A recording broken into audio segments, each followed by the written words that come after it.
Hi friends, எல்லாருக்கும் வணக்கம். இன்றைக்கி என்ன பார்க்க போகிறோன்னா காலிஃப்ளவர் பொரியல். இது ரொம்ப சிம்பிளாக பண்ணிடலாம். ஒரு காலிஃப்ளவர் எடுத்திருக்கேன். நான் இந்த சைஸுக்கு இப்போ கட் பண்ணிக்க போகிறேன்.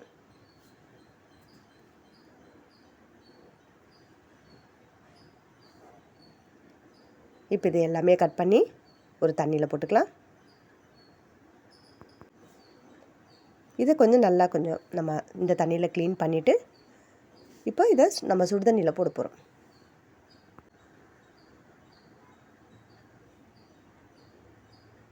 அப்போ தான் இதில் இருக்க பூச்செல்லாம் வெளியில் வந்துடும். கொஞ்சம் மஞ்சத்தூள் போட்டுக்கலாம், கொஞ்சம் சால்ட்டு போட்டுக்கலாம். 1/2 ஸ்பூன் மஞ்சத்தூள் போட்டிருக்கேன்.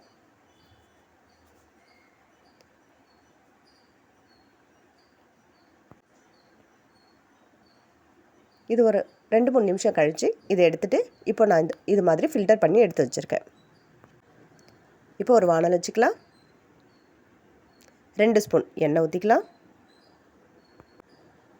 1/2 ஸ்பூன் கடுகு, 1/2 ஸ்பூன் ஜீரகம்,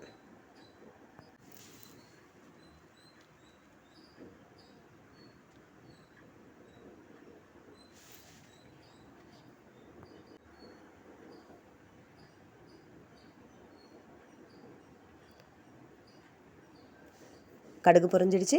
ஒரு கொத்து கருவேப்பிலை போட்டுக்கலாம்.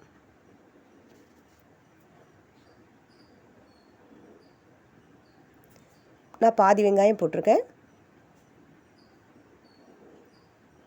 பாதி தக்காளி. கொஞ்சம் கிளறி விட்டுக்கலாம். 1 ஸ்பூன் மிளகாத்தூள் சேர்த்துக்கிறேன். 1/2 ஸ்பூன் மல்லித்தூள். லைட்டாக வதக்கிட்டு இப்போ நம்ம வடிகட்டி வச்சுருக்க காலிஃப்ளவரை சேர்த்துக்கலாம்.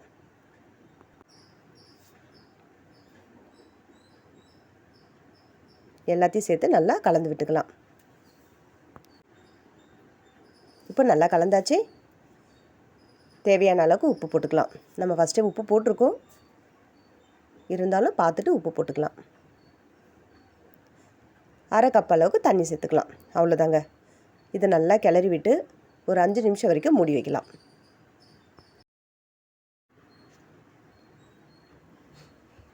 இப்போ 5 நிமிஷம் ஆயாச்சு. இப்போ ஓப்பன் பண்ணி பார்த்து கொஞ்சம் கிளறி விட்டுக்கலாம்.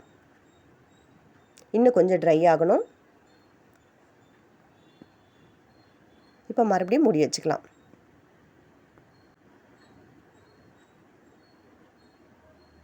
இப்போ ஓப்பன் பண்ணி பார்க்கலாம். இப்போ தண்ணியெல்லாம் நல்லா வடிஞ்சிடுச்சு. இங்கே பாருங்கள், நமக்கு பொரியலும் ரெடி. அவ்வளோதாங்க, காலிஃப்ளவர் பொரியல் ரெடி. நீங்களும் உங்கள் வீட்டில் ட்ரை பண்ணி பாருங்கள். சூப்பராக இருக்கும்.